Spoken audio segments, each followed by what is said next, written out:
What's going on, everyone? Welcome to the Yakuza Fan Podcast, episode 37 for October 26th, 2017. I'm Deacon, and this is my co-host Lachlan.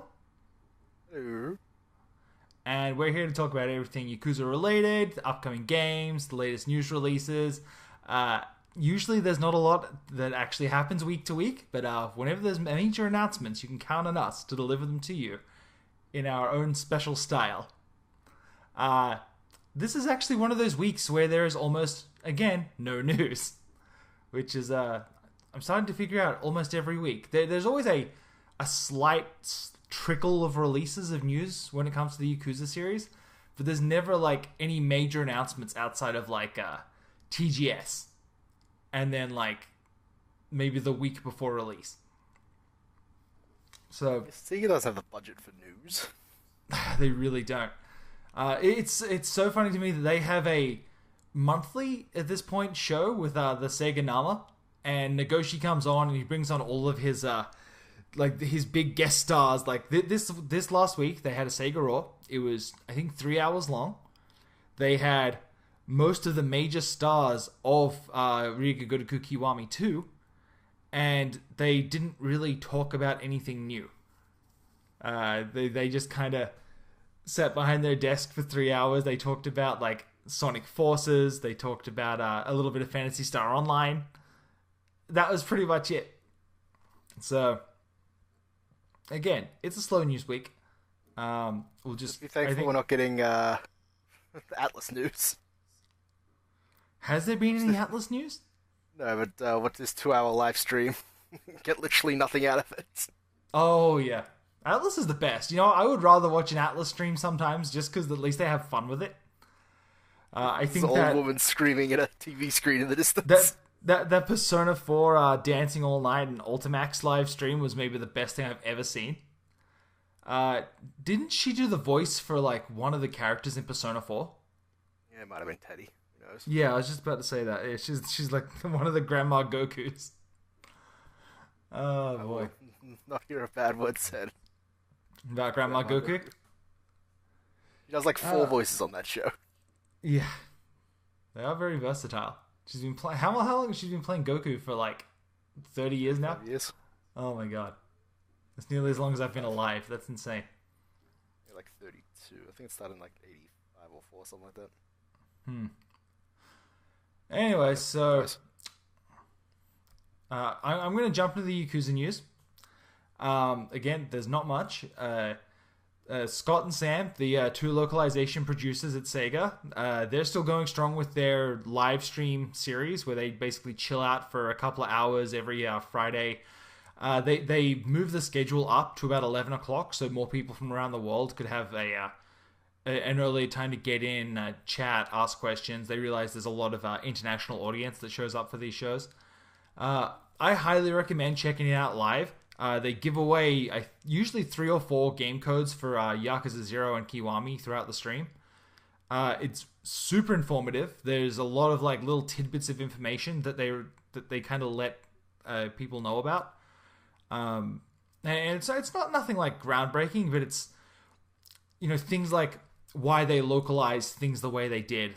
When they were looking to put this one thing in English, why did it become this? Whereas in the in previous versions of the games, it was this. Little things like that. The way people speak, like Tachibana, for example. Whenever they talk about him, they bring up the point that whenever he speaks, when Japanese is spoken, it's a lot of vagaries. And I'm sure, Lachlan, you can attest to this, right? Kind of. I don't know.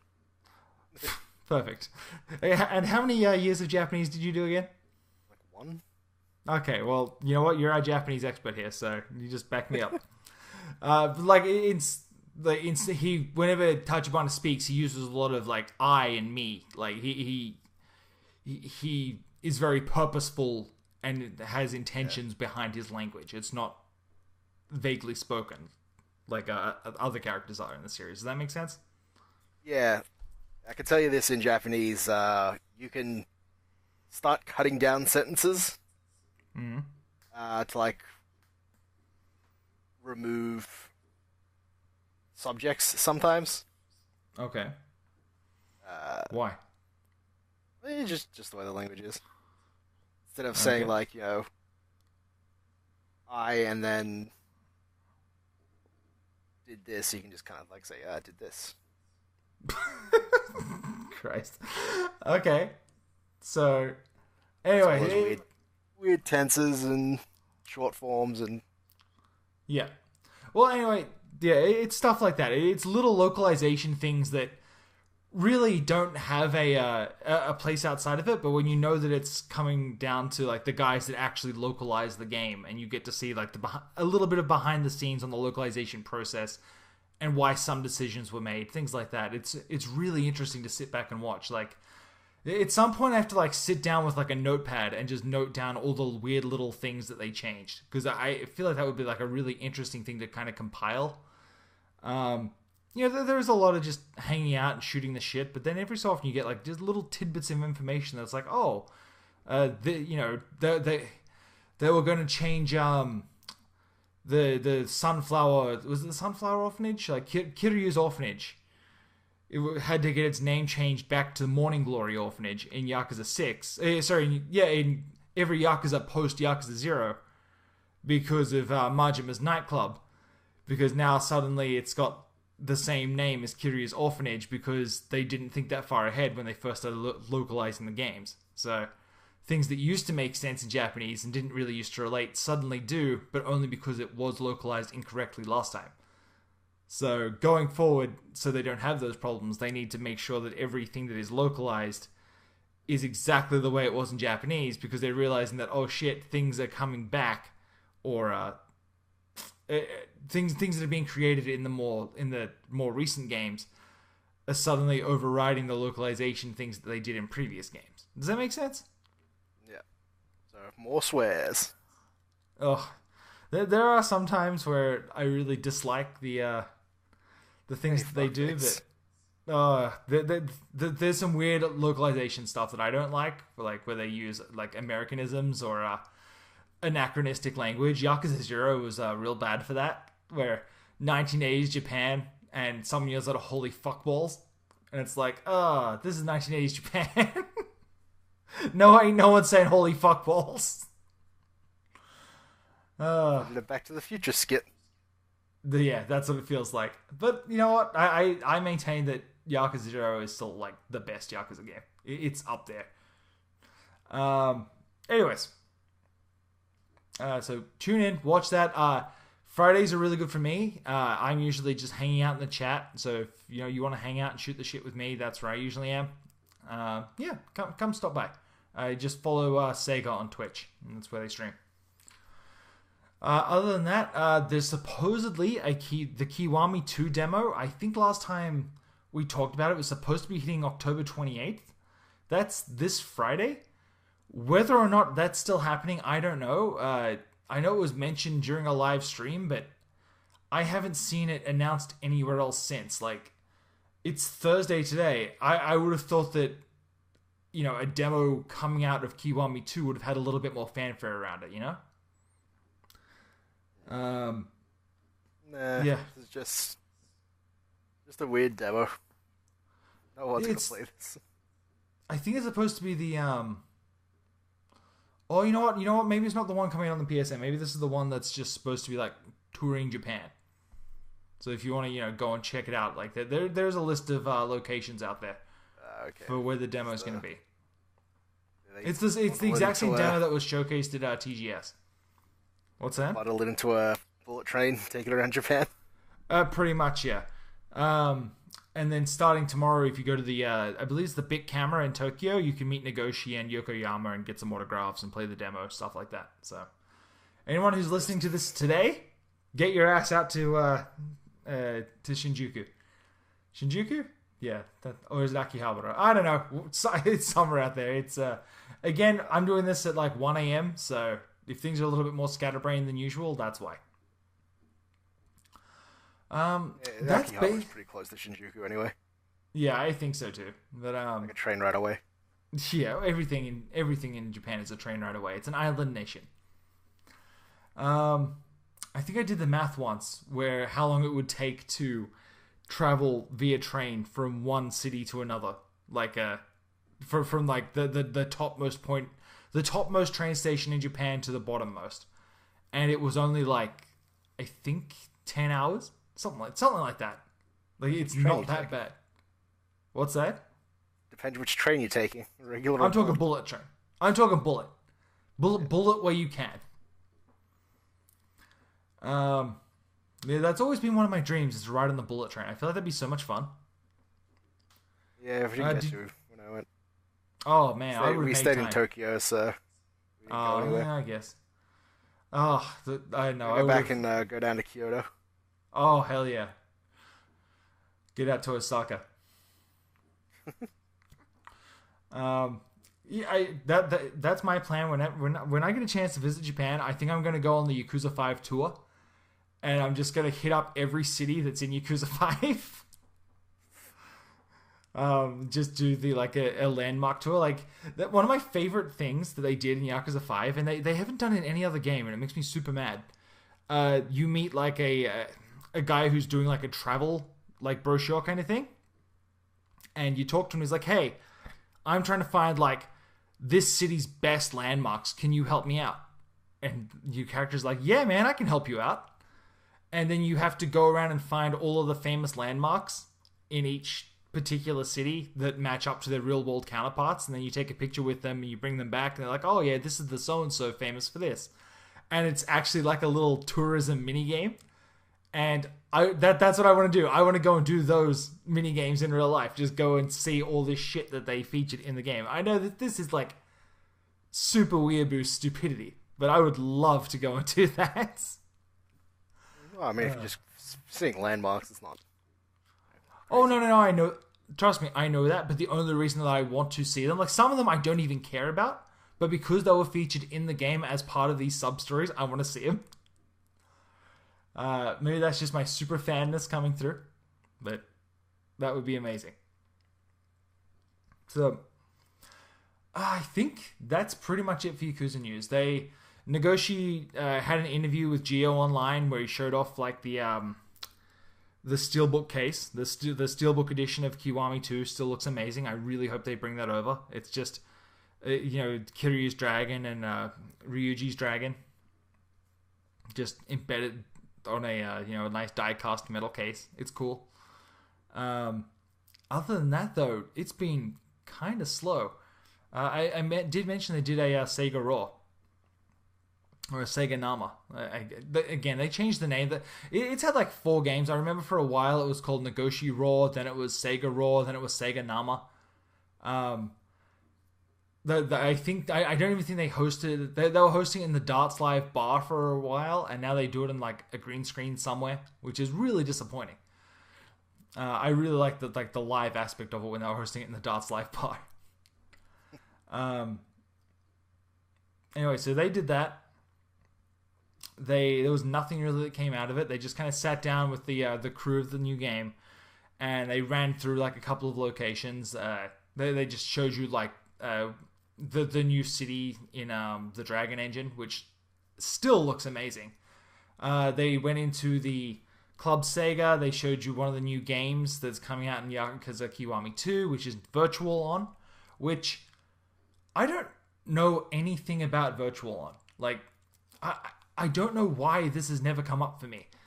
I'm such a huge Sega nerd. I love all their arcade games, and Virtual On is one of those ones that I know about. I've seen it, but I've never played it. I've never looked into it. Lachlan, do you know anything about this game at all? No, you fighting big robots. Okay. I know it's part of the Virtua series. Is it? It's Virtual On. You sure it's part of the Virtua series? Sure, yeah. Like when I look at this, it reminds me of you know those Fighter, new Virtua Gundam Tennis, games? Virtua On. What's that? Virtua Fighter, Virtua Tennis, and Virtual On. Isn't it Virtua Fighter? Yeah. Yeah, but so this is Virtual On. Yeah. Like it's close enough. a totally different thing. Oh yeah, It looks a totally. lot more fast paced. It reminds me of kind of like Zone of the Enders. Like a little bit. Like don't get me wrong, the mech designs aren't nearly as cool. Like they're a lot more blocky. Like the mech designs in Virtual On look a lot more like they would have a toy line, like a Transformers toy line. I don't know. They look cool. I don't know anything about it.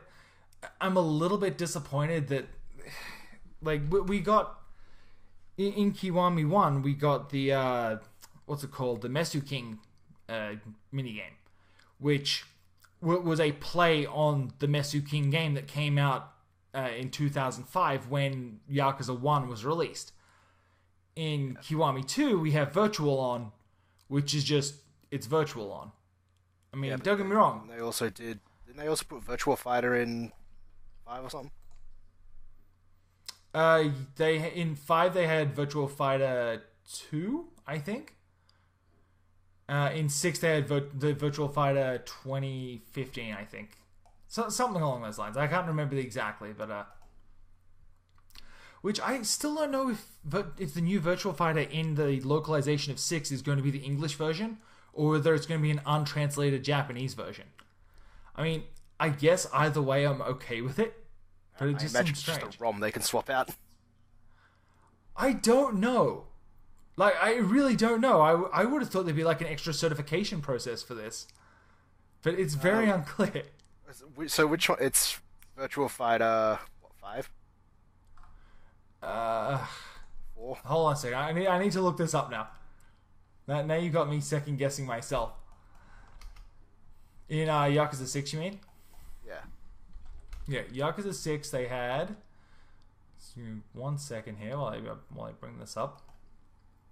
I imagine it's 5, because that's the one they were selling at the time. I think so.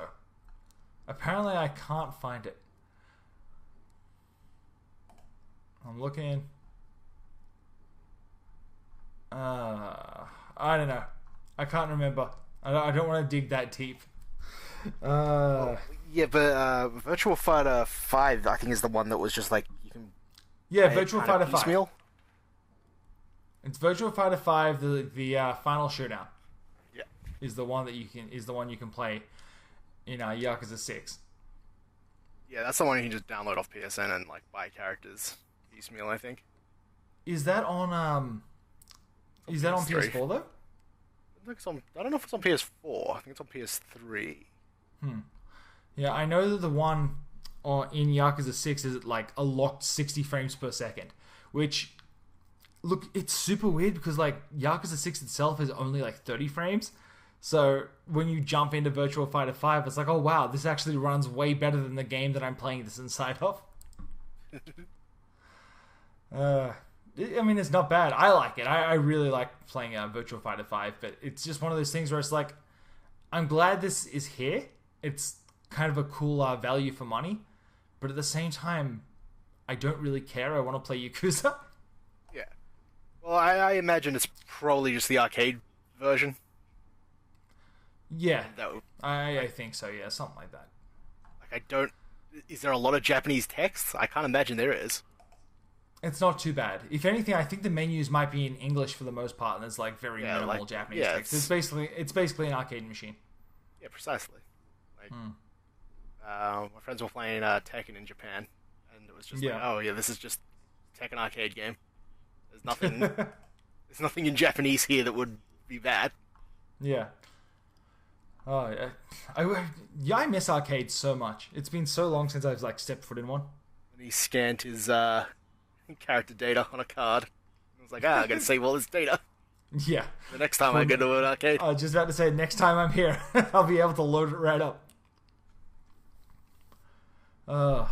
I think the last time I played an arcade game was like, what's that Namco one with the guitar? Guitar Freaks? Is it Namco? No, sorry, Konami. Oh, I think it might be Guitar Freaks. I think you might be right. Yeah. That's a really good game. The only one I can think of that's not Guitar Hero, which also had an arcade game. Did it? Yeah. Yeah, but that's not Konami. Anyways, I don't know. Going back to the Yakuza news here, that's basically it. There's nothing else that's come out lately, so I guess we're just still kind of waiting. If you're in Japan, go visit Nagoshi, get an autograph, tell them to hurry up with that Western localization. I will say, for people who are importing, if you are going to import Kiwami 2, I'll probably end up importing it. I haven't been able to find out if this is releasing worldwide, or rather in all Asian territories at the same time. Like 0, 6, and Kiwami released in like 3 different Asian territories all simultaneously. I haven't heard anything about that for Kiwami 2. With any luck, it'll be launching in the Hong Kong store at the same time. If it is launching in Hong Kong, there is a code on the Hong Kong store right now for 10% off. And it's usually like, I would say like $50 cheaper than buying the Japanese version. Yes, all of the text is probably going to be in Chinese instead of Japanese, but the core game itself is, for the most part, the same. Like, there might be like a couple of little things missing, but for the most part, it's the exact same game. Again, I can't find out if this is actually getting a simultaneous release, though. Like, they seem to be like launching it in Japan and like just kind of getting it out there. And it seems so strange to me. I don't know. How many shots do they take at the Chinese? After Yakuza 6, where they made the main like villains of the game the Chinese, and they really went all out with like isolating other cultures that weren't Japanese and making them the villains. Like, after Nagoshi visited 2 other countries and said, hey, we're gonna like, you know, put some of your celebrities in these games, we're gonna like really get your culture into this, we're gonna make this a simultaneous release because we know you guys in these territories love these games.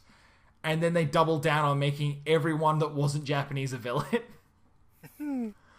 And just screw with them. I don't know what he was expecting. And to be fair, in all the other games, most of the non-Japanese are the villains of the series. For the most part. Like, even the one time there was like a Western character, he was a bad guy. But I feel like putting all this extra emphasis on the fact that there's the different cultures represented in the games, but they're all bad guys, is such a bad idea for business. I am still a little bit concerned on the loot box situation of Yakuza. I think that is something that if Yakuza 6 comes out in the West and they still have loot boxes implemented, I'm really worried that's going to bite them in the ass when it comes to reviews. I mean, that just for me, like, I loved Yakuza 6 despite its flaws, and even then it lost points personally for that loot box bullshit. Like, it wasn't even too egregious, especially because you could just get the cards and all the cards shared the same codes, so there was no repercussions if you posted them online. Like, no one cared, they just shared the cards and no one bought the loot boxes. But at the same point, someone's going to catch on to that eventually. That's what I'm worried about. But I don't know, like, just the loot box system, it sucks. I'm so worried that they're going to implement that for the Western release, and I think that because we've had so many games in such a short amount of time, like they're going to go like Yakuza 0, 5 out of 5, Yakuza Kiwami, it's kind of it's a smaller price, it's a budget title built on the bones of the last system. Oh, Yakuza 6, it's full of loot boxes for a mini game that isn't very fun to start with. Like, if you want to get 100% in the clan creator minigame, and you want to have an easy time of it, buy these loot boxes. But the problem is that game already isn't fun, and I don't feel like spending my money to have a random chance of making it quicker. Unlocking the loot boxes and getting better characters to use doesn't make that game more fun. It just makes it quicker. Unless you get shitty cards, in which case now you're just out money. And it's still annoying. So, I'm really worried about that. It's like a real card game. Oh, It's so much worse than a real card game. I would rather play Mesu King. I really would. Anyways. I want to point out. Yeah. That Virtual On was released on the Xbox Live Arcade, and I'm pretty sure we downloaded it and played it. Really? I, at the very least, downloaded a demo. I feel like I played it for 5 minutes and went, I don't know what I'm doing. I don't do robots. Did it release in English? Yeah, I'm looking at the store page right now. Really? Okay, Cyber Troopers Virtual On Oratorio 10-gram. Virtual on Xbox. It was $15. Okay. You know what? Bear with me here, boys and girls. Virtual on OT. Okay. I'm going to log in. I'm going to download this demo. And on next week's podcast, I want to have a discussion with you about Virtual On. Yeah, apparently I downloaded the demo too. Well, I don't think I downloaded the demo. Like, I don't see a download it again. So I'm wondering if you downloaded it and I just played it while I was there. Oh, okay. Yeah, like while you were visiting me, you just played it. Maybe 29th of the 4th, 2009. Yeah. I don't remember if I left before then. You know what? It's all good. I am now downloading Virtual On. I will report back next week and let you guys know what it was like. This is a Virtual On OT. Did it have multiplayer? I think so. Oratorio 10-gram. This is the Dreamcast game. Cool. I imagine this is the one people remember, not like the 1992 Saturn game or whatever. Yeah, not the 1995 arcade game. Okay, cool. Well, I'm going to download that and see how that goes, I guess. I will report back to you guys next week on what I thought of Virtual On OT. I love, like, this is like the weird Sega games that you never think about. It's like, oh shit, yeah, they did release this. No one cared at the time. It's the Sakura Wars. Did that ever get an English release? I don't know. Do you know anything about Sakura Wars? I know that it is a weird strategy game and also dating sim that takes place in, like, future Japan, America. Do you know anything else about it? No. I know that those characters pop up in Project Cross Zone. Really? That's all I remember. Okay. It's like a chick with a cowboy hat. Okay, so I'm taking a look right now at what Sega arcade games came out in 2006. That would have been when when Kiwami 2 is set. So I figure, hey, why don't we take a look at what they could have put in to Virtual On? Kiwami 2? Yeah, instead of Virtual On. Like, again, Virtual On came out in 2005. I kind of want to know what else I've played here. Afterburner Climax came out. That would have been alright. Also has that sick theme song. Let's Go Jungle, Lost Island of the Spice came out. I actually have that arcade game at my local movie theater. It is fucking sick. That should have been included in the game. Spice. Let's Go Jungle, Lost Island of Spice. It is so good. It's like a weird, like, I would say safari game where you, like, the arcade machine is like half a Jeep with a screen at the front, and you sit in the front two seats with guns, and you have to, like, shoot, like, giant bugs and shit. It's really good. Is that the one that's like a little room? It's like a half a Jeep. Go in and so it's just because there's one at a movie theater near me that is it's like a closed off room that you pull a curtain back and then you sit in and have like you go through a jungle in a Jeep shooting monsters. It's probably the same kind of thing, but the one that I'm talking about, maybe that's like a PAL version, but the one that was released here is literally half a Jeep with a TV screen in the front. Like, it's kind of like, imagine it like a Jeep sawed in half, so you have the steering wheel and the passenger seat, and then in the front half of the Jeep is like a box with a TV screen in it. Make sense? Yeah, I think so. Alright. Not the one I'm thinking of then. Alright. Virtua Fighter 5 was also released in 2006. So, they could just put Virtua Fighter 5 back in? They could have. I'm glad they didn't. Again, Virtua Fighter 5. I'm glad that was in Kiwami 2, but in Yakuza 6. But I want different games. Virtual Tennis 3 was released in 2006. You already have tennis in Yakuza, don't you? No, you got baseball in Yakuza. Fucking tennis. What else? I'm thinking of GTA. Yeah, exactly. That's pretty much it. Afterburner Climax or Let's Go Jungle. Let's Go Jungle, for me, would have been the one that I would want to get. That's because it's a wacky shooter game. And not just that, it's that... I think the key word there is wacky. It's the crazy Sega kind of wacky. And they could have taken that and either put that whole arcade game in, because why not? You know what? Yakuza 6 has that spearfishing minigame where it's literally like it is an on-rails shooter where you spearfish. And it's first person from Kiryu's perspective and you have a reticule on the screen and you have to go through and shoot like giant octopuses and shit. It's so good. It is one of the best parts of Yakuza 6. Why couldn't they have just done that for Let's Go Jungle in Yakuza 6? Oh, now I want them to integrate it with PlayStation VR in the move. Dude, that would be amazing. So I'm looking at the list of arcade machines here that came out. 2007, Sega released Answer X Answer in Japanese arcades. Now, is that an answer or is that a answer cross answer? An X or a cross? To be fair, it's probably a cross. So for those of you guys who aren't familiar with it, which it sounds like Lachlan, you have never heard of this game before. No.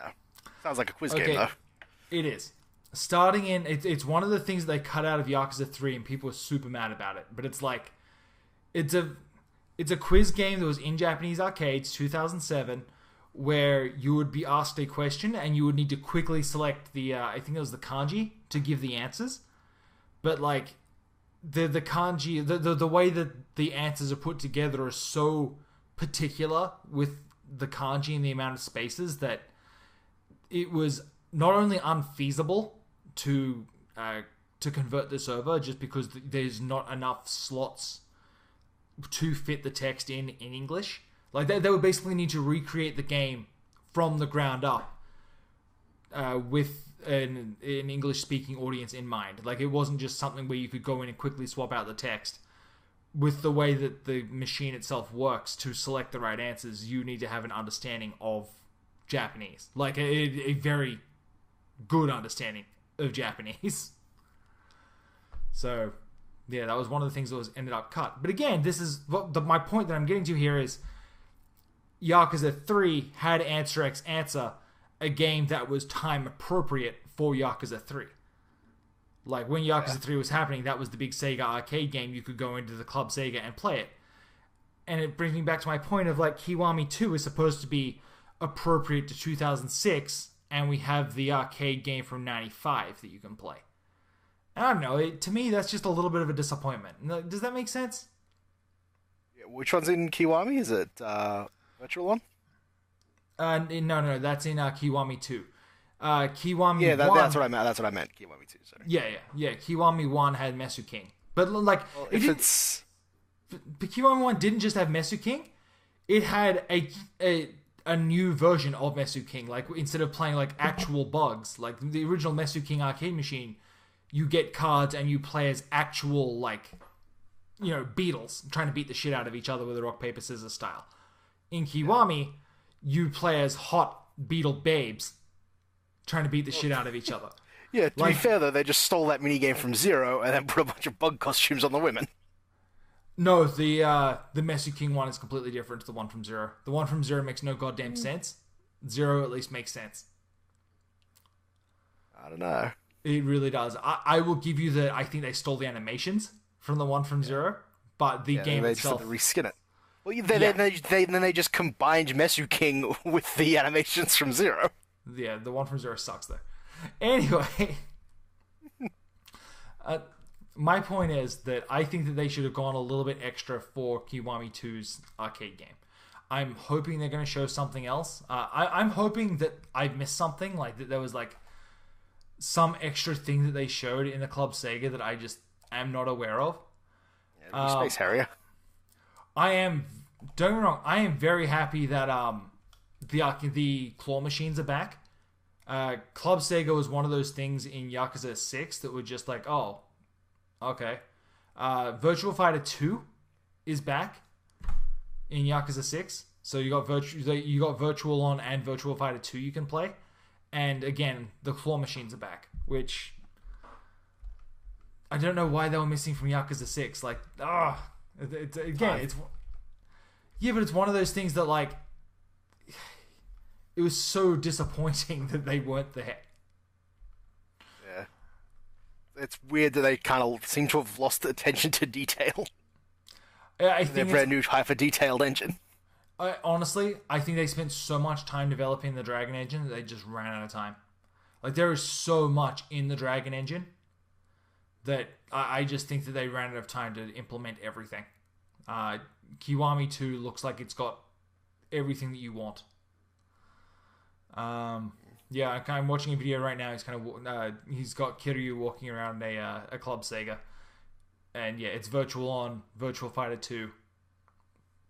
That's pretty much it so far. There might be more in the Kamurocho Club Sega, but as far as the Dotonbori one, it's kind of that's it.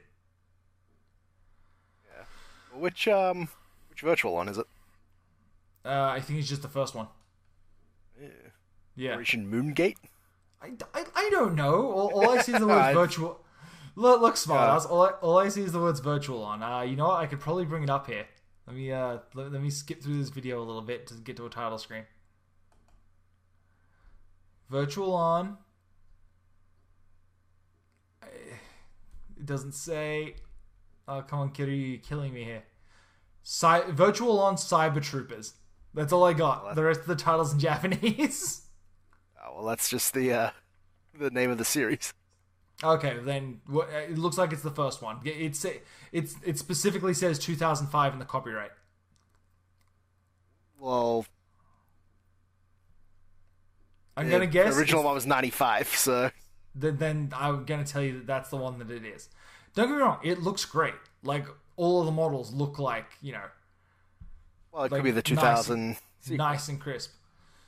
It could be the remake. It doesn't look like it, though. It looks like it's the arcade version. And given that Virtua Fighter 2 is here as well, it looks... They're both arcade games. So whatever. Well, then I guess we'll find out when Kiwami 2 launches later this year. I can't recall what's launching first. Hokuto go Gotoku or Kiwami 2? I don't know. I need to go look this up because I feel like they need to get Hokuto go Gotoku out as quickly as possible. That's what it seems like. It comes out the 22nd of February next year. Yeah. That's like in a couple months. Yeah, but Kiwami 2 comes out the 7th of December this year. The longer they wait to release Hokuto go Gotoku, the easier it's going to be to have that engine overshadowed by the Kiwami, the Dragon engine. Yeah, but they'll distract you with Kenshiro, people exploding. Look, he's mixing a drink. Yeah. Don't think about this engine. What blows my mind, Kiwami 2, they've reintroduced the hostess management again. But, like, from what I've seen, the hostess management stuff, I think that's in Hokuto go Gotoku. So, within, 2 months of each other, you're going to have multiple games. Yeah, one's pandering to Hokuto no Ken fans. I guess.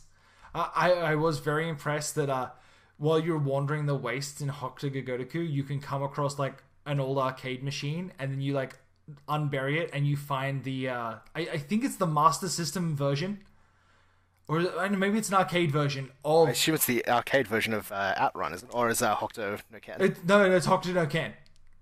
You find the 1986 arcade version of Fist of the North Star buried in the wastes, and you can sit down and play it, which I find very cool. I don't know. It looks pretty dope. I guess jumping into Hokuto go Gotoku for a bit, you know, there's a mini game where you can play as a doctor, and you use the you use your pressure point magic. I don't know whatever it is. Your martial arts. It's a martial arts. Yeah, your pressure point martial arts to like heal the sick, and you have to like get the button prompts right to do your martial arts on sick patients to heal them. Oh, I just hope if you mess up those button prompts, they explode. That would be the best because like what the screenshot that they showed off, or the trailer that they showed off, he's like healing like an 8-year-old kid. So the idea that I could fuck up these button prompts and make an 8-year-old kid's head explode would be absolutely amazing. I don't think anyone would have the balls to do it. Not even the Riga Gotoku studio. There's no way that they would have the balls to make kids' heads explode. I'm telling you right now. It might not be their heads. Their bodies could explode. The person they've got in the screenshot is blind.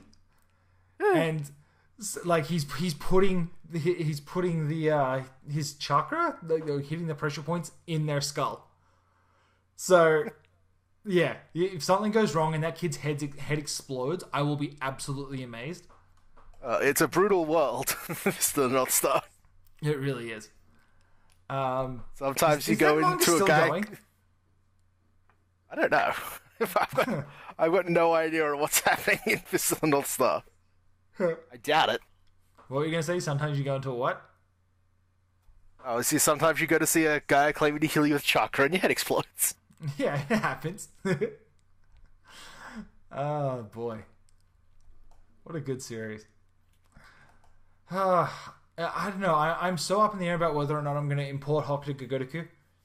Like, Sega have been so quiet on it. And don't get me wrong, they haven't even announced Kiwami 2, but like, Hokuto Gotoku is so intriguing to me. And I'm worried that it's not going to get localized. I guess all we can do is wait and see. But, like, given that Kiwami 2 and Hokuto Gotoku comes out, like, 2 months before Yakuza 6, is a little bit worrying to me. Because then, what's it called? Oh, God, help me out here, Lachlan. The next Shinri Gotoku is supposed to come out December of next year. Yeah, the year between games. Seems fine. I'm worried that we're going to be in a position where we're now 3 games deep.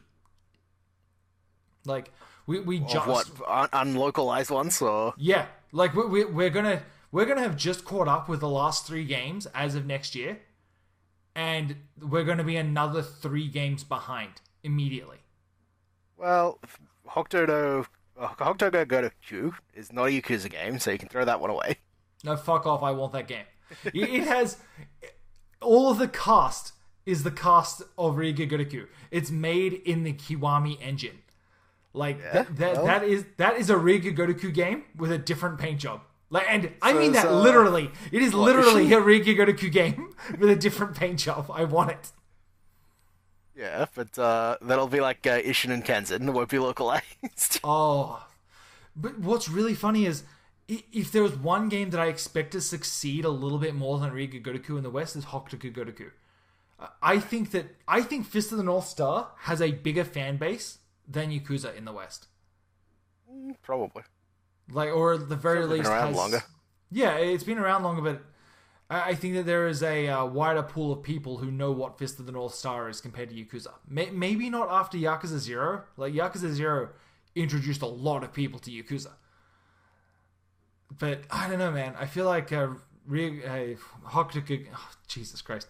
Hokuto no Ken has like a lot of people who follow it. Yeah. As for Yakuza spin-offs, it's probably the one most likely to be localized. Yeah, which is a damn shame because Ishin and Kenzan are amazing. Yeah. Kiwami 2, they can just pull up an old script from Yakuza 2, slap that in, that'll be quick to localize. They wouldn't. Given the way that they've been localized in these other games, there's no way they would. I think that the thing that pisses me off the most with Hokuto Gotoku, there's a single piece of DLC you can only get if you buy the deluxe edition, and it's like 11,000 yen. Well, it's 11,390 yen according to this, and I think it comes with like a soundtrack, or it comes with it comes with a theme for your PS4, 2 extra pieces of background music, and a skin to swap out Ken with Kiryu. No. And that's it. That's your special edition. Yeah. And it's like that's nearly 150 Canadian dollars. I can't justify that to play as Kiryu. Like that is nearly as bad wait as until they Binary put it up the Domain's store for DLC. like $5. They won't though. That's what's fucked up about this. Binary Domain, the Japanese version of that, in the multiplayer, you can download skins to play as Akiyama, Majima, and Kiryu. Akiyama and Majima you can just buy on the Japanese store, but they're only compatible with the Japanese version of the game on the PlayStation 3, except for the Xbox 360 version where it's compatible worldwide for some reason, but you still need to download those skins. It's due to how Xbox and PlayStation use their DLC. So it screwed me. Oh yeah, they screw everyone all the time. Let me get to my let me get to my point though. Okay, before we go off on this tangent, there is a skin to play as Kiryu in the multiplayer that you can only get if you buy $60 Binary Domain branded headphones, and that was never released on the store as a separate piece of DLC. The only way to play as Kiryu in Binary Domain's multiplayer is to buy these headphones. That is insane.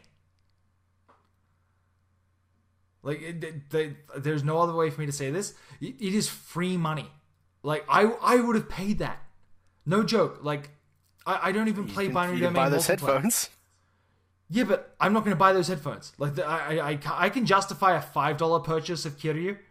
I can't justify $60 headphones that only work on the PlayStation 3 or Xbox 360. Like, I can't do it. Anyway, what were you going to say? Oh, I was going to say that when I bought Dead Space 2's DLC, I had the Canadian version of Dead Space 2, and then, oops, this doesn't work. Go buy it again on the Canadian store. Dead Space 2 is one of those games that, like, it's like one of my Silent Hills. I love survival horror. I love it. I am such a wuss. I can't play it because I get too scared. And like, it's not even so much the gameplay as it is the oppressive atmosphere.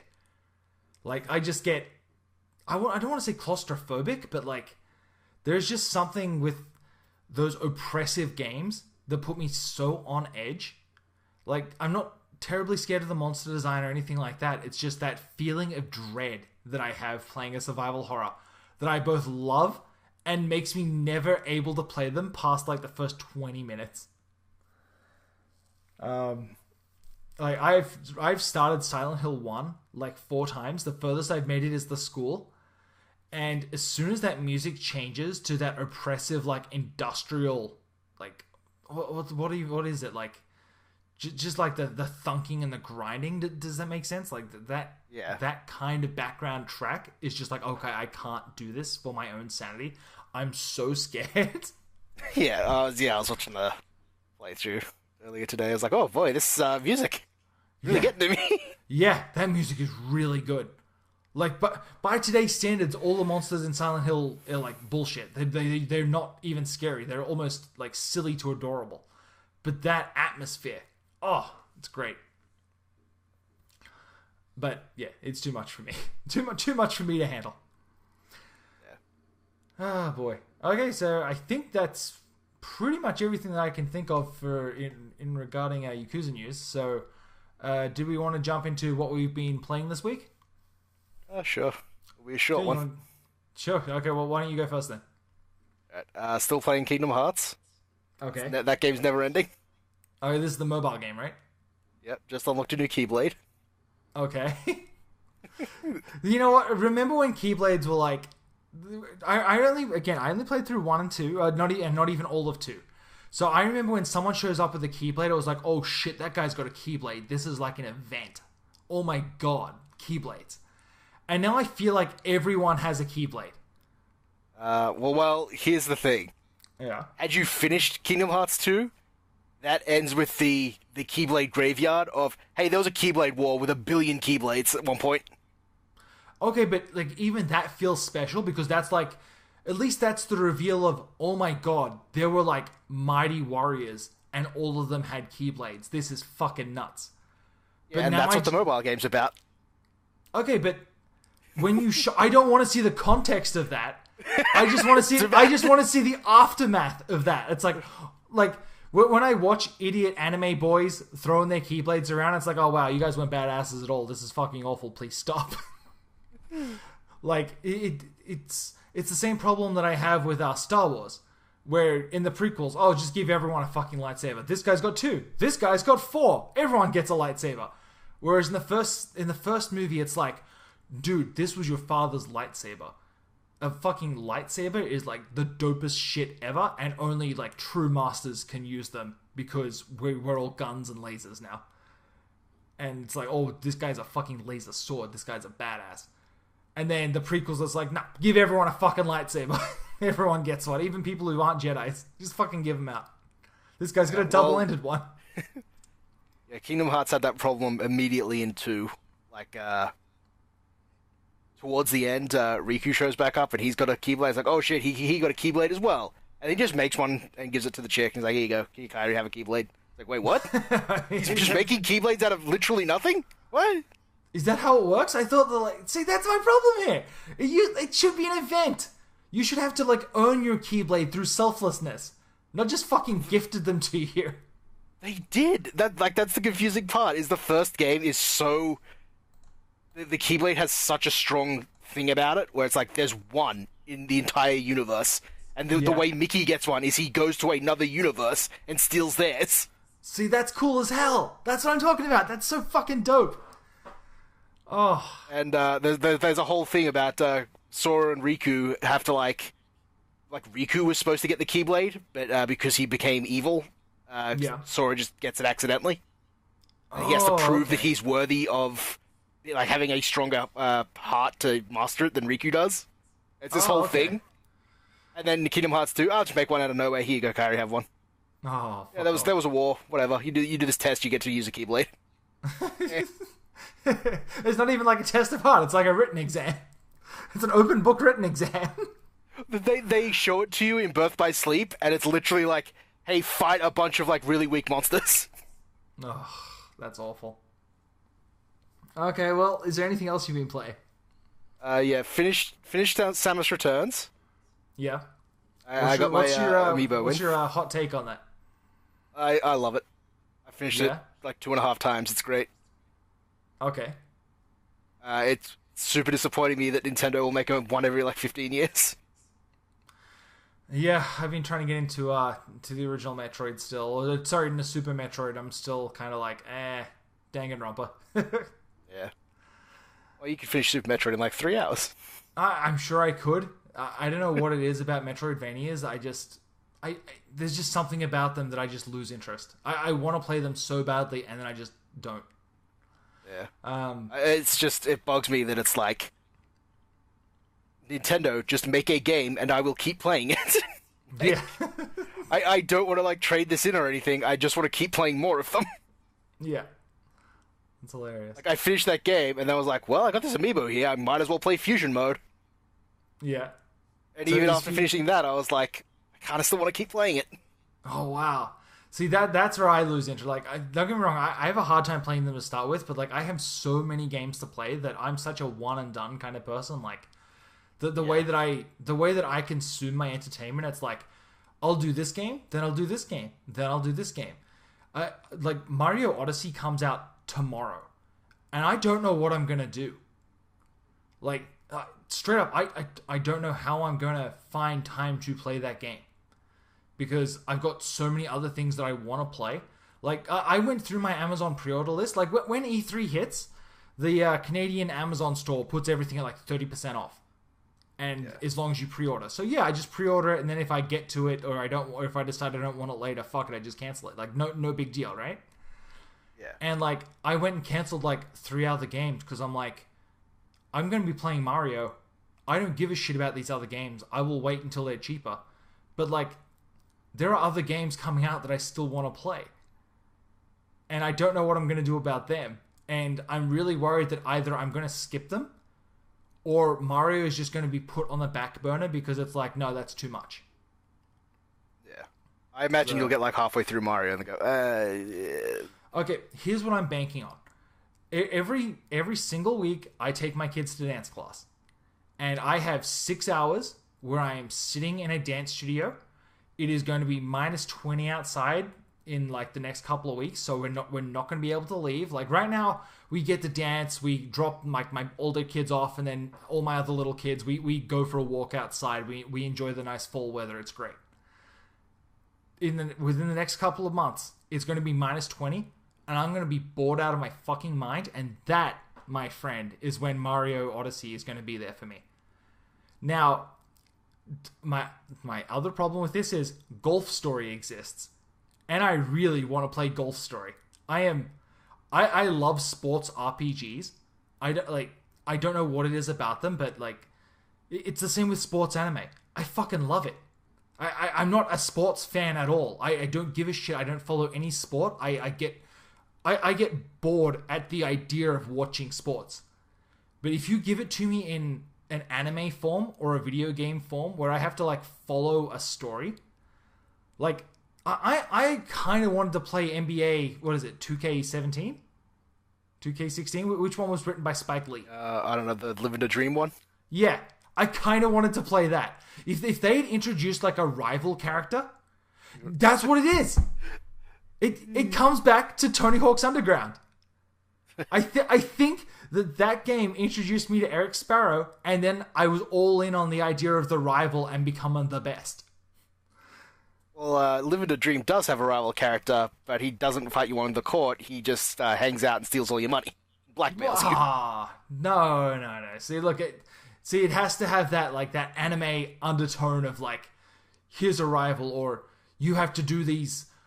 That's the other thing. I can't get enough of do this weird training, and it will make you better at the thing. Like, and I blame the Karate Kid for this one. Like, do these, do this weird training that at the time seemed like your master was just fucking with you. Oh, wait, it trained my body in ways I didn't expect it to, and now I can do the thing super good. It is one of my favorite tropes in any kind of media. And I love it. I fucking eat it up all the time. Yeah. Dragon Ball did that as well. Yeah, that's one of the reasons I love Dragon Ball. Like, I don't give too much of a shit about like the fight scenes, but Dragon Ball has the best characters, like the second best next to One Piece fuck off episodes. Like, and then it's got the weird training, and the weird training episodes I love, and because it has the best payoff. Like, you do all this weird fucking training where you're bending time, or you're doing like, this like the gravity training shit like that, and then it looks like the main character's not getting much better, and then they'll stop the training and take off the weights or put the gravity back to what it's supposed to be, and I was like, holy shit, this was like the best thing you could have possibly done, and I love it. Yeah. I was talking about when Roshi's like, well, kids, now we're going to do some chores. Deliver this milk. Yeah. Plow these fields. I'll plow these fields made you super good at punching stuff because you're punching the ground. Or you had to catch Corrin. That was so good. Oh, Bubbles. Yeah. Well, that would get him used to the weight training or the gravity. The weight of King Kai's planet, yeah. Okay, let's go on a weird tangent here. Are you watching Dragon Ball Super? I'm like 40 episodes behind. Fuck me. Should I be watching Dragon Ball Super? I watch the movies. Like, I'm all caught up. I know you can who skip Beerus is. like the first 20 episodes or so, or even more. They just retell them to the movies, right? Yeah, with like slight differences that sort of make it flow better. But it's just like, I don't know if I needed to see this. Those movies were done better. Is Yellow Frieza back? Golden Frieza, yeah. Piss Frieza. I know a lot of people had a problem with that, but I love the way they actually like fucked with Frieza in that movie. Yeah. Where he shows up and he's like, I created this new transformation. You'll never beat me. He's like, you idiot, you just did this. I'll just wait you out. Yeah. Like, as soon as he did it, they were just like, this idiot. This transformation's going to end in like 10 minutes. And then they use like the time reset powers and everything's fixed. Yeah. Well, that's against the law. Jocko was supposed to arrest him. Oh boy. Okay, you know what? Maybe that's my homework for this week is to like watch a couple of episodes of Dragon Ball Super. Now that now what the fuck was that other anime I was watching there? I finished watching the mech anime, and I finished watching Hero Academia. Both of those were really good. I gotta say, like, remember how I was explaining that mech anime where like the guy dies and then comes back into a world full of knights and mechs? Yeah. That had the dumbest wrap up, but the message in it was like, don't give up on your men's dreams. Like, if you want a future to turn out a certain way, make sure that you push for it and don't go for the shitty future that we're all heading towards. And that was kind of the message of the show. It was like, if you want a future to be cool, fucking make it cool. Don't let it be shit. That's on you. And I really love that idea. The show itself was trash. Like, don't get me wrong, it was good trash. I could eat it up, but like that message of like, do the thing because you want it done. That is the kind of message that I really enjoy in anime. It's so good. Apparently, Thus Spoke Kishibe Rohan is also out. I gotta go find that. Which one's that? That's the spin-off about Rohan just doing weird manga shit. Oh, yeah, I heard about that. Okay, yeah, if you find that, hook me up. Is that on Crunchyroll? I don't know. Okay, well, if you find it, hook me up. If anyone's listening and knows where I can see that, let me know in the comments. There was another series that just started too, and I really want to watch it. It's like this guy who's like in his 60s or 70s gets like diagnosed with cancer, and he is like, you know, he's an old man. He's always like picked on by society. Everyone thinks that he's worthless because he's old, and you know, it's that kind of story of like, you're just old, you're nothing, you know, make way for the young kind of thing. And they give him like this kick-ass robot body that is like fucking insanely strong. And it's just a story about him using his robot body to beat the shit out of kids that think old people are useless. And I'm dying to watch it. I don't remember what it's called. But I think you can. I think you can only watch it on like Amazon Video or some bullshit. So I don't know. I got to find a way to see it. Yeah, well. So yeah, the finished Samus Returns. Very disappointed in the ending. Why did Samus not return? No, I'm torn because it was kind of cool, but at the same time, it was just like. Well, okay, was there anything different? Like, okay, here we go. Like, oh yeah. Fast forward like a minute because I want to hear these Samus Returns spoilers because I'm never going to play this game. Okay, Lachlan, go ahead. So you beat the Metroid Queen, as in regular Metroid 2. Okay. And then you get the baby. Okay. And then the baby acts like a little power-up. It follows you around eating blocks for you, which is cool. Okay. Yeah. But then when you get back to the ship, instead of ending just you taking off in a ship like the original does, yeah, fucking Ridley flies in from space, and he's like half a cyborg, and then you have this massive boss fight against Cyborg Ridley. Oh, that's pretty fucking cool. Where as you Ridley pins you down, and then the baby like jumps on and starts like sucking his energy out. That's fucking sick. It's like, so what was disappointing about this? Well, I don't think Ridley should be there. Oh, okay. I kind of hate the idea that like, oh yeah, just fight Ridley again. Like, he was in every fucking Metroid game. Here he is again. Like, I don't want to fight Ridley again. I think it's a good way to bookend it, because isn't the first boss you fight in Metroid Samus Returns Ridley? No. I thought I fought Ridley in the start of that game. Nope. I don't know what you were talking. You fight a Metroid. Maybe I'm going crazy. I could have sworn that you fight Ridley at the start of that game. Nah. Okay, well, whatever then. And I also don't know, like, I think the idea is by the time you fight him in Super Metroid, he's like full-on cyborg. Oh, okay. Instead of just being half a cyborg. Yeah, and it explains like how he keeps coming back after being murdered. Why? Because he was cyborged? Yeah, well, you kill him in the first one, and now he's half a cyborg. And then you kill him in this one, and now he's full cyborg. And then in Other M, which I think is directly after Super, he's a clone. Oh, and then okay. in Fusion, which is directly after Other M, he's a parasite pretending to be Ridley. Oh, wow. Okay. It's just it ruins it makes Other M even worse if it's Ridley reveal. That's not hard. Well, it was already bad enough because the whole thing in that is Samus has PTSD from Ridley killing her whole family. Oh, boy. But only in this one instance, not the 5 other times she's killed Ridley. Don't worry about that. I really hope they do more Metroid for you. I truly do.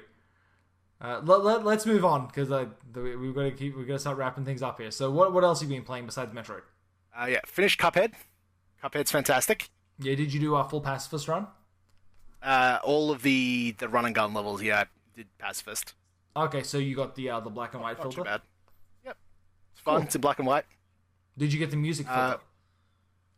I got the scratchy filter, and then there is another one which I don't know if it counts as a filter. Okay, you talk to these two guys, like one's a radio and the other one's like a record player.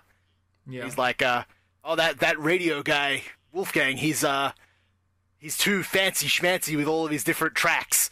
You want to come to me for pure music. And you go back and forth between them and arguing over which is better.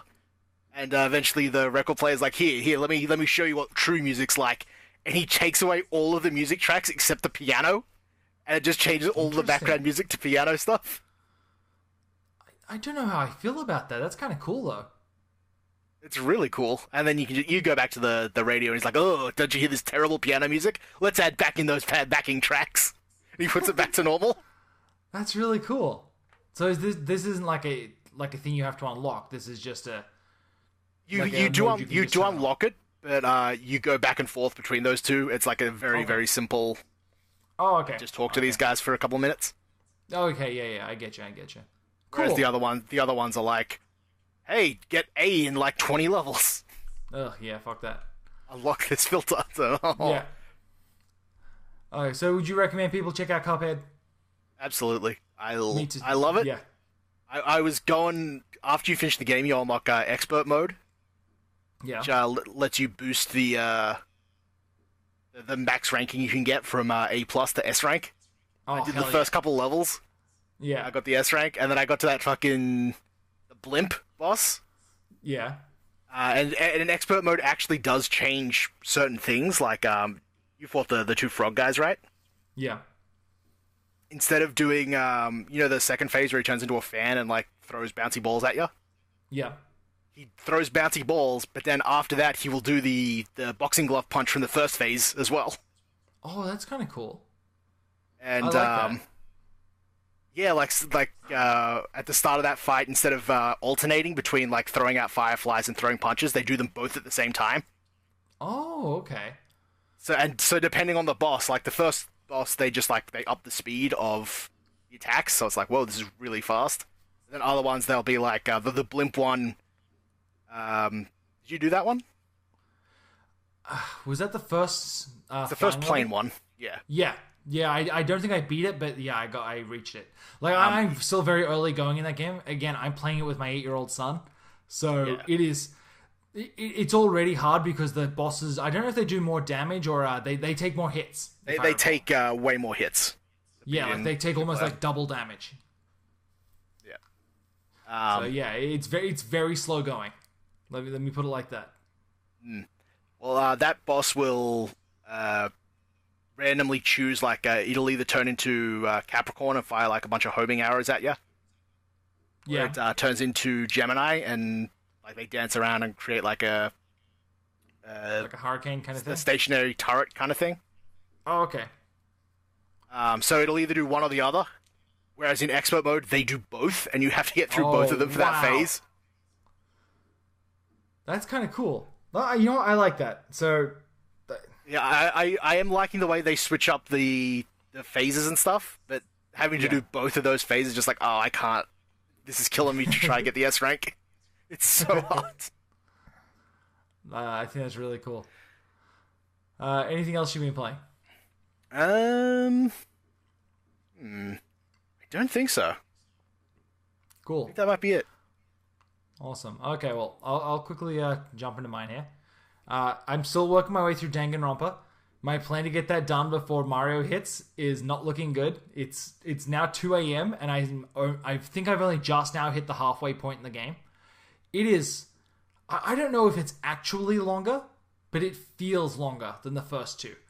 And these free time sessions that you have like in between cases, I'm finding them so boring. Like, I don't know what it is. Like, the characters are just not as interesting.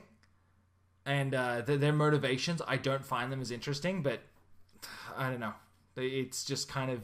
It feels like more of an annoyance than... like, running out of sort of interesting characters that are games in? I think it's more... Maybe it's just me. Because now that I'm so familiar with the series and I know how it goes...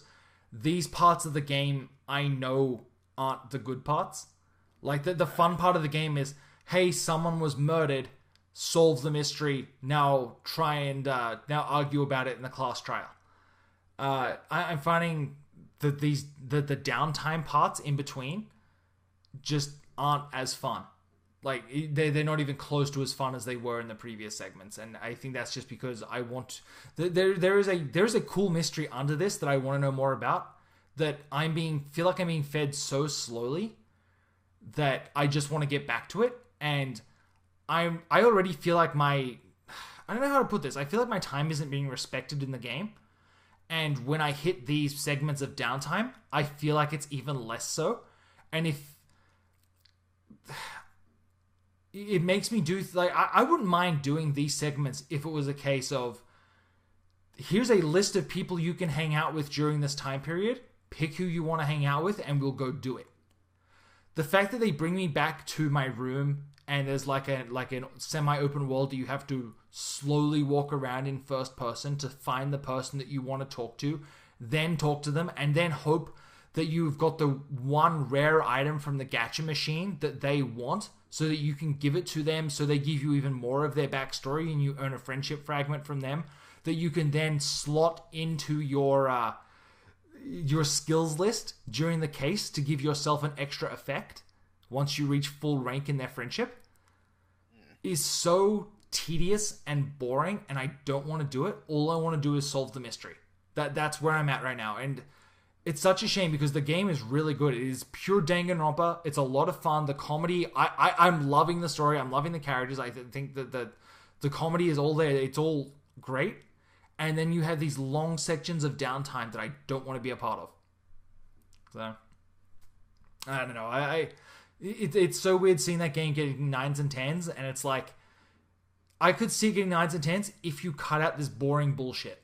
I don't like it. It's detracting from the game, because like I'll get to the end of a case and then I'll be like, okay, great, now fuck around for, and it's not even long, and maybe it's just because I'm not playing them in like marathon sessions. I'm just picking up and playing it here and there.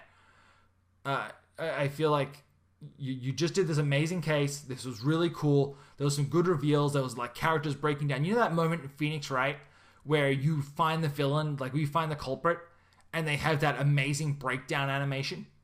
Yeah. And then it goes into the next case, and like and then they realize they can't be arrested, and you have to beat them with some other ridiculous thing. Yes, exactly. Oh, I hate that. Yeah, but then imagine in between, instead of going to the next case in Phoenix Wright, imagine you just had this downtime in the middle where nothing happens, where it's just completely between cases, and you need to fuck around for 30 minutes to an hour making friends with the different characters around the world. And it's like, I don't want to do this. Just put me back in the next case. Or like I said, give me a pick list. I don't want to walk around this world. I don't want to search for the characters that I want to talk to. It's annoying. It seems weird to have you like walk around in first person. I get the idea. I get the idea is to make you have a sense of the school life, the isolation. Like, this is where you are allowed. You are not allowed outside these walls.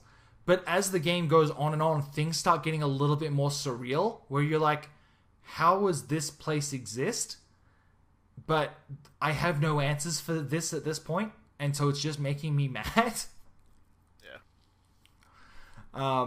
And the layout doesn't make sense. Like, you'll go up a staircase, and then it'll be like this long hallway of nothing to another staircase that leads to another place that shouldn't exist. And it's like, I know this is part of the bigger meta-narrative, but it doesn't help me feel like I'm trapped in a school. Like, it doesn't give me that sense of isolation and hopelessness that I feel like the game should be pushing me to feel.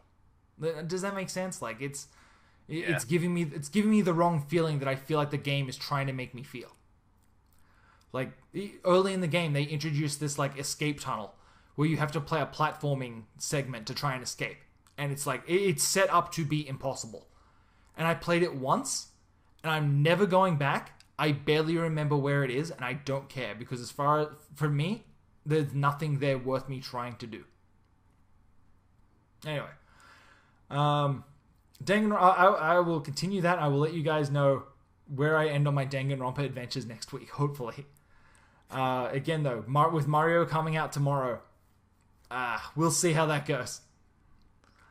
The only other thing that I've been playing, I got the Sexy Brutale. I haven't started it up yet. It was on sale during the Halloween sale. I don't know, I think it was like $5 or something like that. I'm like, yeah, fuck it, I'll check that out. I will. That's my to-do list.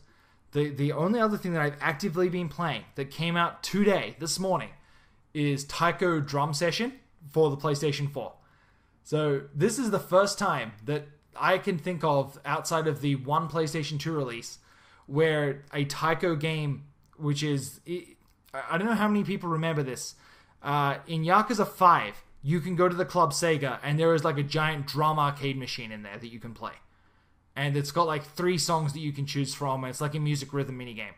So this is the full version of that minigame from Yakuza 5 that's been in Japanese arcades for years. It's made by Namco. And for the first time since the PlayStation 2, this one is completely in English and Japanese. So it's really friendly to import. Pro tip, get it from the Hong Kong store. It is $50 cheaper to get it from the Hong Kong store than it is to import the Japanese version. It's got all the same tracks, all the same DLC has been announced for it, so there is no difference. It's in English, it is just cheaper, and that's kind of it. It's totally worth the import, in my opinion. I've been playing it all day. The song list is really good. There is nothing... Even the songs that I'm not a huge fan of, I'm still enjoying. Like, there's nothing in the list of songs that I'm like, this is shit, get it out of here. Like, the PSP ones and the Vita ones especially were like, oh, here's a bunch of shitty Vocaloid music. Like, here's like 20 Vocaloid tracks. And it's like, oh, I don't really like Vocaloid. Whereas this one, it's like, no. There's 70 songs, 5 of them are Vocaloids, 3 of them are Mikus. And it's like, oh, fuck yeah, man, I can do some Mikus. It's got like really cool like online features where you can go like play ranked matches, and you like, it saves everyone's ghost data, and so if you want to play a ranked match, it chooses someone the same rank as you, and then you just have a face off, and it's like asynchronous multiplayer, so you're just playing against someone else's ghost to see who does better. So at any time, that's tech pulled straight from Tekken. It's fucking great. It's so good. But I mean, with Tekken, like, that, it's not a exact ghost though, is it? It's more no. It's it's amalgamation of your fighting data, I think. Yeah, exactly. Whereas this is like, because it's a music rhythm game and the note patterns aren't changing, it's no, this is someone's ghost. This is how they did on the song. Try and beat them. And you take them on, and you can win, lose. If you win, you rank up. You unlock coins to buy loot crates in the game. There's no external currency. All currency is earned within game. For every 2 coins you For every 2 coins you earn in game, you roll the dice on a loot box. From what I've seen, there's no doubles. And you just unlock shit to use in your taiko. You can unlock like titles for your drum. So like if you face someone online, it'll say your title followed by your name. So my one right now is like I heart meat, Deep Man, and that's my taiko name. You can unlock costumes. I was playing with my daughter earlier. She unlocked a full meat suit Kigurumi. So she's dressed up like this giant thing of meat. I unlocked a crab for a face. And so now my drum just has like a giant like photorealistic crab on his face. It's absolutely amazing. The costume system, there are, I would guess, probably 100 costumes for me to unlock.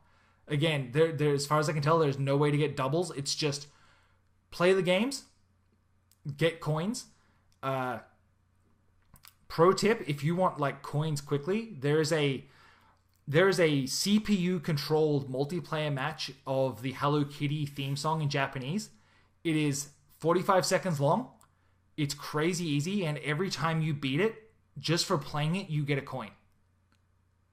And you can just go and start unlocking shit, and it doesn't matter. And they're so generous with the coins. Each song has a bingo card associated with it. So every time you play a song, at the very end of the song, you get your ranking and you see how well you did, how many misses you had in the notes, and it scratches off a bingo card ticket. And every time you get 3 in a row, you get a coin. You fill up the bingo card, you get a title, or you might unlock like an avatar to like paste onto your drum, stuff like that. It's really good. I wish the quest, like in previous games, there's like a quest mode where you can take your drum and go on like a musical quest and go on like an RPG experience where you're fighting monsters with the power of music. I wish that was in the PS4 version, but this one is just like the bare bones. Like this is an arcade game. The asynchronous multiplayer is there.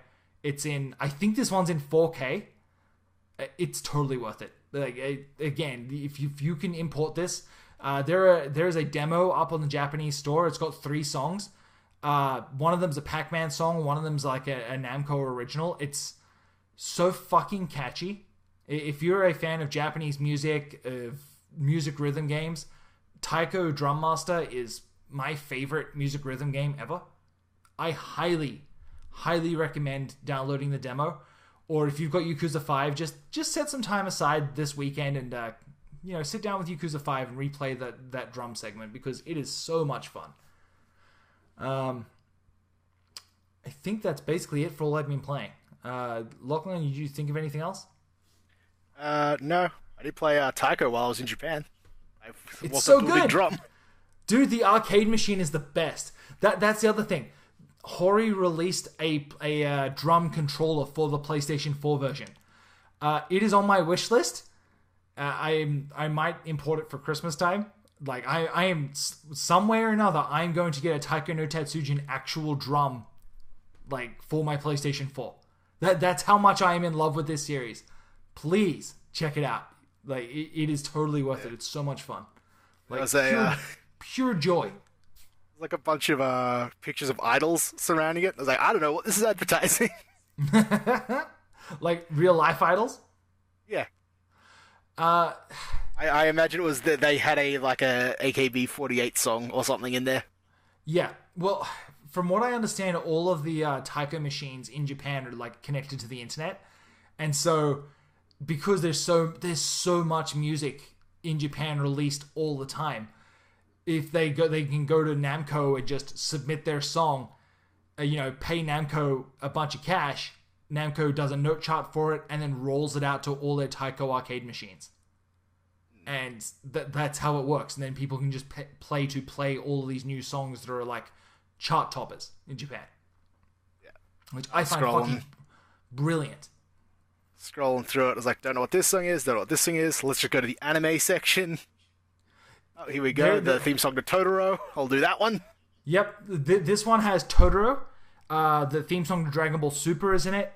The first OP for One Piece is in it. the original Attack on Titan theme song is in it. Cruel Angel's Thesis is in it. Yeah, that was the other one I did. I was like, oh, Cruel Angel's Thesis, I'll do this. Cruel Angel's Thesis is the best. Like, the Evangelion is my favorite anime of all time. And just, I don't know why, but every single Taiko has Cruel Angel's Thesis. And it is just as much fun every single time. Well, that was one of the 3 or 4 times I heard Cruel Angel's Thesis in Japan. Oh yeah, Cruel Angel's Thesis is insane. Like, from what I understand, the guy that wrote Cruel Angel's Thesis, or I think it was actually might be a girl that wrote Cruel Angel's Thesis, is rich just from karaoke royalties. That was like the second time I heard it. Yep. For like just from the karaoke royalties from people playing it in Japan, that person has enough money to just live off forever. Yeah, we went to karaoke. I was like, well, here's Cruel Angel's Thesis. I'll do that. Yep. I was playing Taiko with my daughter, and we're sitting there playing it, and I'm like singing along with Cruel Angel's Thesis in Japanese, and she's like, Dad, please stop. I'm like, no, Kylie, sing with me. She's like, no, Dad, please stop. I'm trying to drum. I'm choosing the next song. And then the third time I walked into a convenience store and it was playing on a radio. I was like, this is weird. Perfect. Why is it just playing on a radio at a convenience store?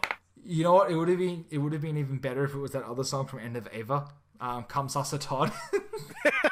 That would have been amazing. You're buying your chicky or whatever the fuck it's called. What the hell was the convenience store chicken called? Oh, Fami Chicky. Fami Chicky, yeah, your Fami Chicky. And fucking "Come Sasa Todd" is playing in the background. That is a good song. Yeah, it's one of the best songs about suicide I've ever heard. It's really good. Fuck it. You know what? We're an hour and a half into this bitch right now, so let's jump into this. I have been watching a lot of movies lately. Like, within the last couple of months, I have rekindled my love of going to a theater. Like, this is, kind of sad, but like every second week, I've got my kids over at my ex-wife's house, and I get to sit down and just be like, fuck it. Every Tuesday is now movie week, because it's $6 to go see a movie, and I've got nothing else to do. So I've been catching up on all these fucking weird movies. Like, I went and saw the new Blade Runner. Fucking fantastic. I know you saw it too, right, Lux? Yeah, it was great. Yeah, I can't say anything else about that without spoiling it, but like, holy shit, Blade Runner is amazing. Like, I remember saying it on Twitter right after. If Cyberpunk 2077 was out now, I would have bought it. Like, I'm on the fence about it. Like, I was on the fence about it. But I am so into Cyberpunk now that, I've been going through my Steam library trying to find Cyberpunk games to play. Because, I'm in. Yeah. I felt that recently. I was like, I kind of feel like a Cyberpunk kick. Where's Cyberpunk 2077? What's going on? Yeah, I think... Why did you announce that so long ago? Yeah. I think Jazzpunk is is it Jazzpunk? I feel like Jazzpunk's way more surreal. Maybe it's not Jazzpunk. There is one that just came out recently. I can't remember what it is. I can't remember what the title is, where you have to hack computer systems. Oh, what is that one? I can't remember. I can't remember. Cowboy? Quadrilateral Cowboy? Oh, Quadrilateral Cowboy. That is a fucking good game. And that has been giving me the best Cyberpunk kick so far. Even though, all of its, graphics are, totally rudimentary. But, yeah, if you want a good game about, programming and, having crimes and plans go off based on your, technical skills, Quadrilateral Cowboy is fucking amazing. I highly recommend that game. The other movies I saw, I took my kids to go see Lego Ninjago. Have you heard about that movie at all? Which one, sir? Lego Ninjago. Oh, I know it's got Jackie Chan in it. It's about Lego. Yeah. It's about a Lego. Yeah, okay. When I found out that movie had Jackie Chan in it, I was like, okay, he's going to be playing, he's playing the Lego Sensei, right? Yeah. I didn't realize that movie, has a 15-minute intro where Jackie Chan is the owner of an old Chinese store in San Francisco. And he has like a whole bunch of bits where he's like teaching some kid like his wacky kung fu moves.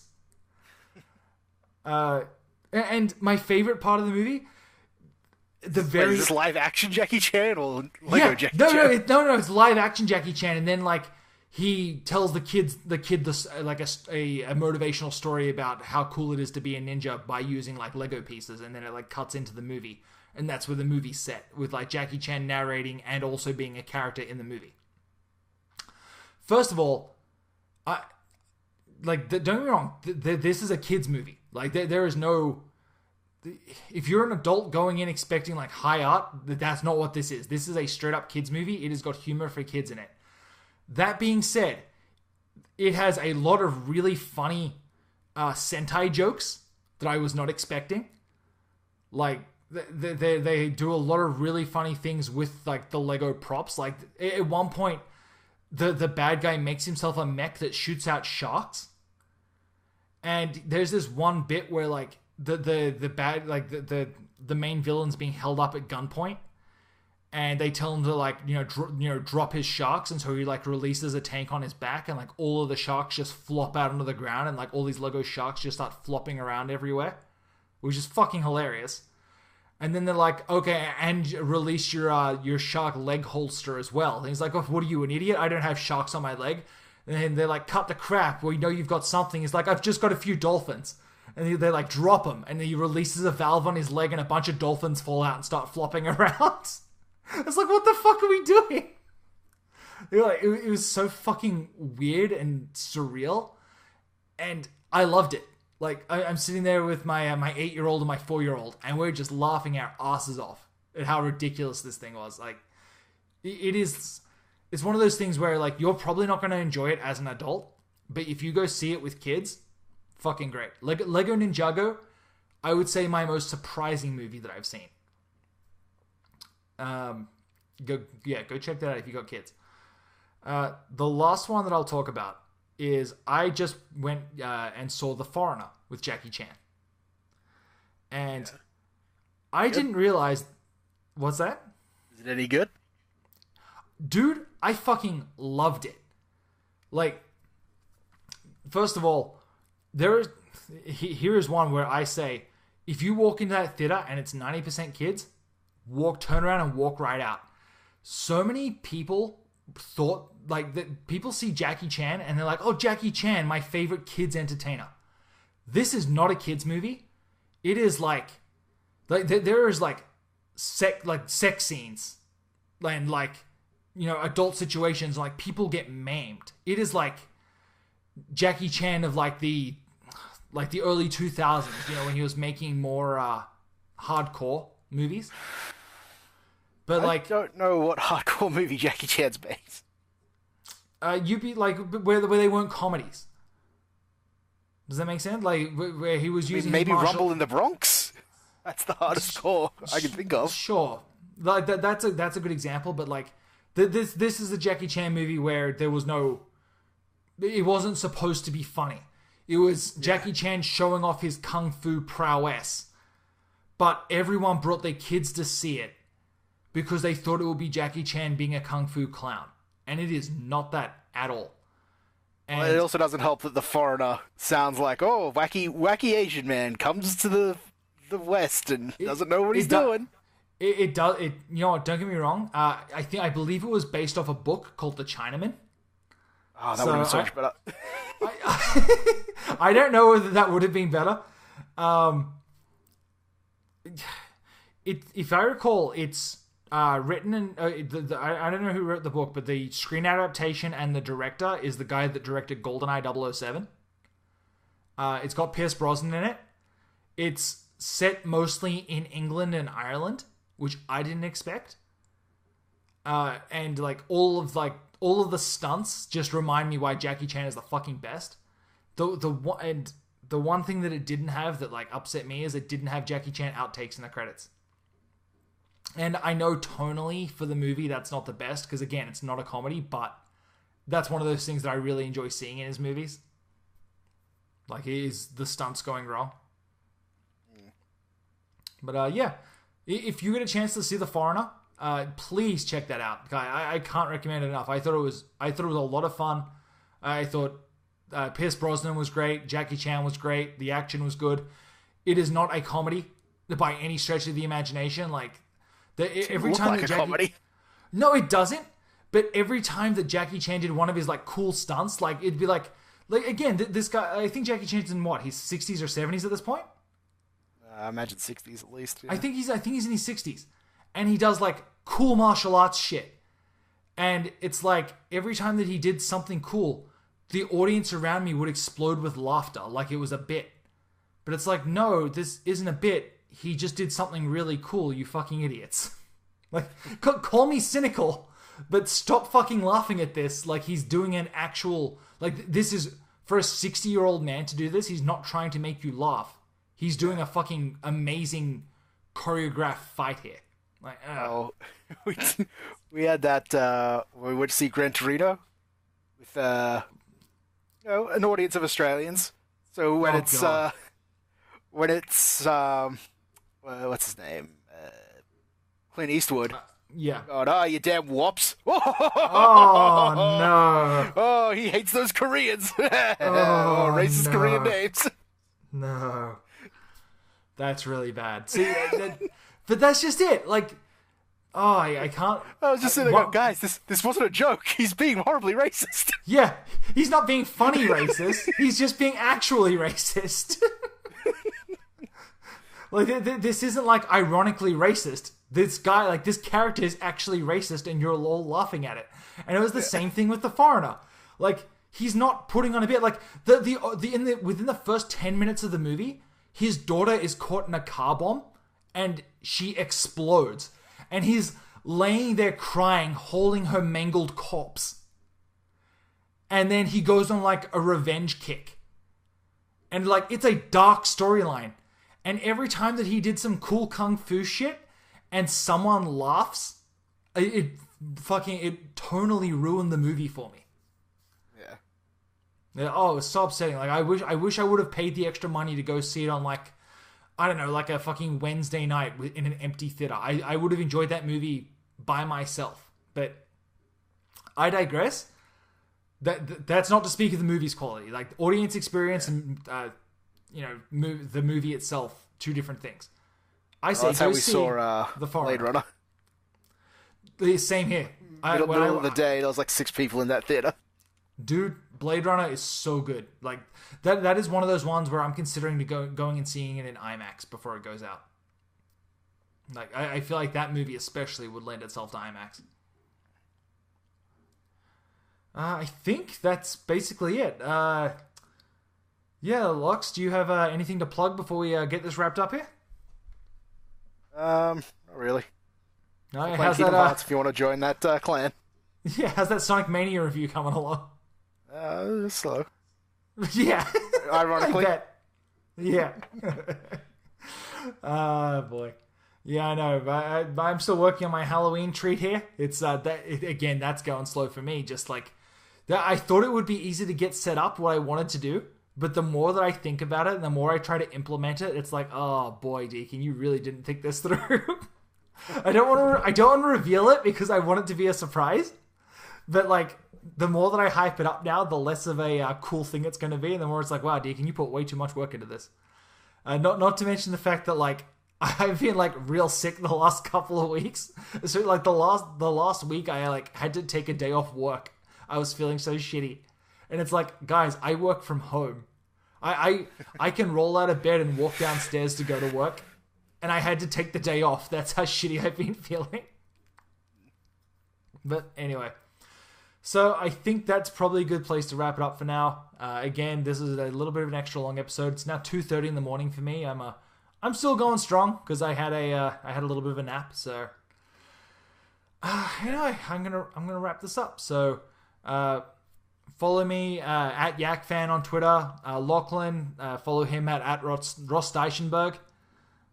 You still have to get a better username because that one is still impossible. Well, I'm sorry, all the Scotsmen took Lachlan, so... Yeah. I'm sure you can find something else.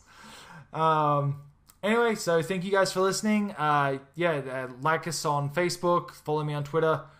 Happy birthday to, oh god, no, why did I start this sentence? Oh jeez. Who was it here? Hold on, I gotta give a birthday shout out. I know that we're coming right at the end of an hour and a half long thing here, but happy birthday to Kamurocho Haruken. For he's just a cool guy. He does cool Yakuza stuff. It was his birthday recently. Shouts out to you. You're a cool guy. And yeah. Mate, listen to the end of this podcast to hear your shout out. Yeah, you got to get through the end. You know what? No, if anyone else is listening to this, just let him know what a cool guy he is on Twitter. I believe he's Camaro_Hado. He's a cool guy. Anyway, thank you guys for listening, and we will see you next week. Bye, everybody. Hey.